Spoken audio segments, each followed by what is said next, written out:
Greetings everyone, my name is Fred Yulishev and today is my presentation about house music. You can also call me as DJ Global E since I'm in the scene of house music myself. Bam, and there goes my name. We're live interactive in a Latin immigration class with Professor Lori Zed. The class contains a lot of information about Latin immigration, but we're going to talk about music immigration itself, since I know for a fact our professor is a huge fan of music itself, especially classic, orchestra, and poems as well.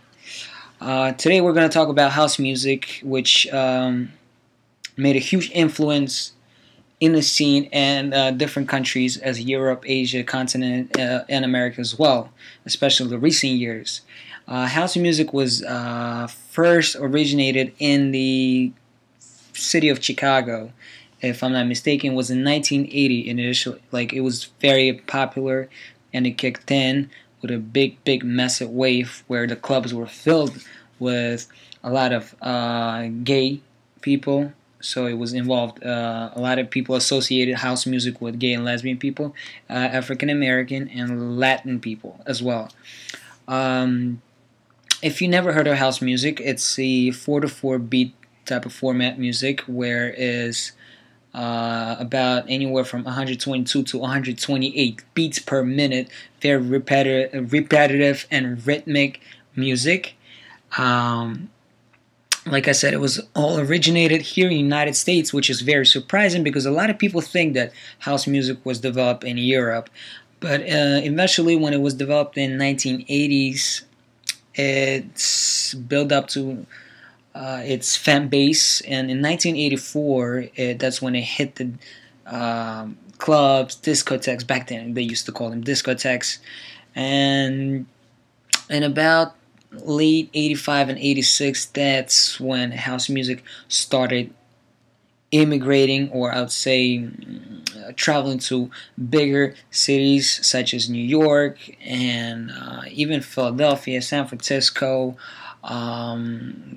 Miami, and eventually in around 1987, that's when it merged to Europe, and we're talking about cities such as Manchester, London, Paris, upper northern western cities. And the first track in Europe was made by, if I'm not mistaken, was by Master Boys, the track called House Nation.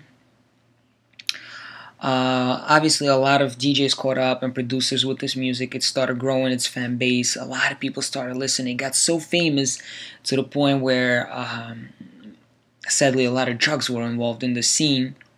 And a lot of people associated house music and electronic scene with drugs, and such as ecstasy, MDMA, which obviously brought a very bad image to the house music scene.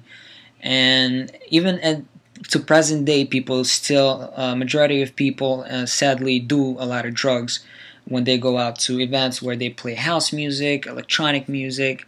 I've also wanted to say that house music divides into a lot of categories depending how fast and how many beats were played per each minute. We have house music, we have tech house, we have techno, we have electronica, we have dance, we have progressive house, we have minimal house, we have tribal house. We have trance, progressive trance, hard trance. Also in the electronic dance music scene, you will also, these days, you will hear music such as dubstep, drum and bass, what else? Psychedelic trance, Goa trance, and each of these styles were developed in different regions, different parts of the world, which always unites all these nations together. And one thing I would like to notice about house and electronic dance music in general, that each time whenever I went out to these huge concerts or festivals, I have not seen at least one fight.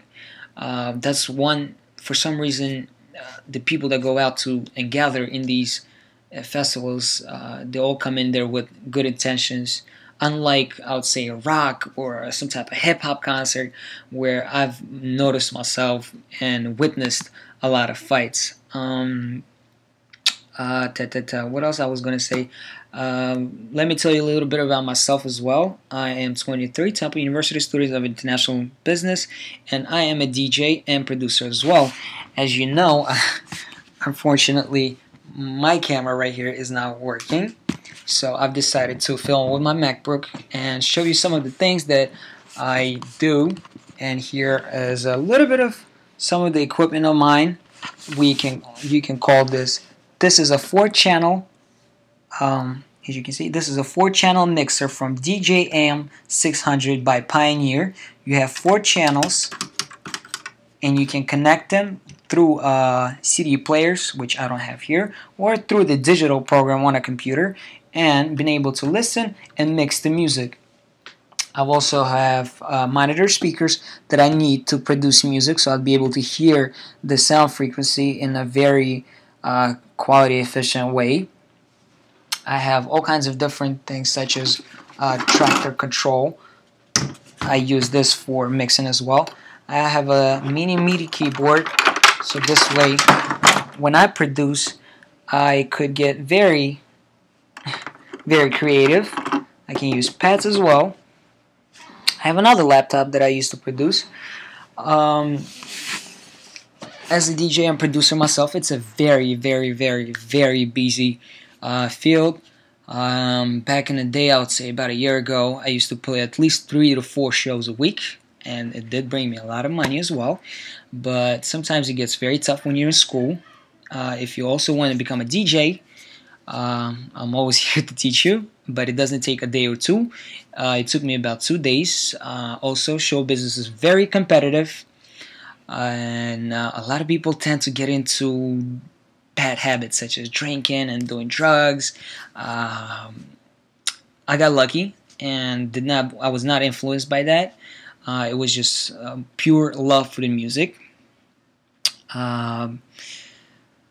So going back to immigration of the house music, like I said, in 1980s, it was more towards the Europe. And the funniest and the most amusing part for me of the history of house music that immigrated to Europe was the fact that house music nearly died in America, and it became more of an underground scene, a subculture which everyone forgot about. Up until 1990s, when a lot of big progressive trance DJs and producers were worldwide known. That's when the internet was very popular, so people were able to share the music and share the videos, and majority of the crowd was exposed to this type of genre. And I would say in 2004, 2005, 2003, that's when electronic dance music made its way back to its origins, which is United States of America. And myself, I feel like I'm very lucky to been able to witness all this stuff and see how the EDM grows in the United States. And up to this day, I've been to huge festivals, the people that gather 10,000, 20,000, 30,000, 50,000 people, and everyone comes there to have fun with love, loving one another. Also, you should, if you want to really get into it, please make sure to check out bands, DJs, producers such as Daft Punk, Scooter, Tiesto, Armin van Buuren, and many more that I can list here and sit here forever and tell you about this. If you want to learn more about it, you can also go on YouTube and look into house music. Just put any type of a house or trance, techno, and you will find your own way. Happily, every person that I have showed house music been incredibly fell in love with it. And what I want to also state that house music is not just a repetitive 4-bar beat where it just goes bum bum bum bum bum.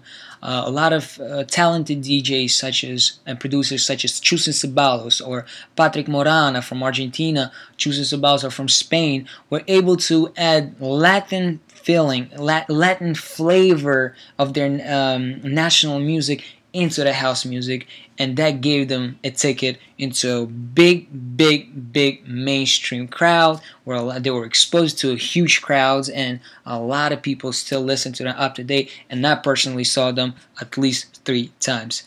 This was Freddie. I hope you're gonna like the house music. Start listening to it. Please expose yourself to different styles.